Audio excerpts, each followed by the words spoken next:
আমরা শুনতে পাইলাম যে জায়গায় নামাজ পড়েছি এখানে ছাত্রলীগের সন্ত্রাসী খুনি যারা আমাদের ভাইকে আহত করেছে, শহীদ করেছে, চুপ্পু সাহেব নামাজ পড়েছেন, যারা শহীদ হয়ে গিয়েছে ওনাদের নিয়ে যদি আমরা ঈদের নামাজটা পড়তে পারতাম, আর আমাদের শহীদ উসমান হাদি ভাই ওনার উনিতে থাকলে এমপি হইতেন, ওনাকে যদি নিয়ে শহীদ ঈদের নামাজটা পড়তে পারতাম এটা আমাদের ভালো লাগতো। এবং আমাদের অনেক আহত ভাই রয়েছেন যারা ঈদের নামাজে আসতে পারেন নাই। আমরা আশা করি যে বাংলাদেশে তাদের বিচার হবে যারা এই ভাইদেরকে শহীদ করেছে এবং খুন করেছে।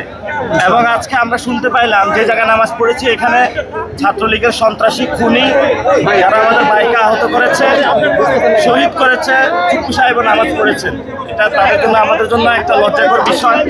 আমরা আশা করবো যে নতুন বাংলাদেশে যেখানে আমরা বিচার পাবো, সংস্কার বুঝে পাবো, সে আশা এবং প্রত্যাশা নিয়ে আমরা বাড়ি ফিরছি।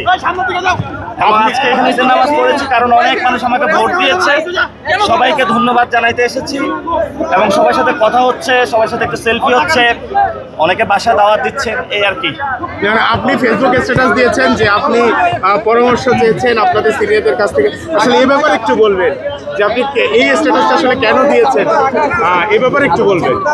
না, আমি ওই যে কিয়ামুল লাইল নামাজ পড়তে গিয়েছিলাম, নামাজের মধ্যে একটা অনুভূতি হয়েছে যে কোনো কথা যার বিচার, যদি কেউ চাঁদাবাজি সন্ত্রাসী দুর্নীতি করে থাকে তার বিচার তো আল্লাহই করবে।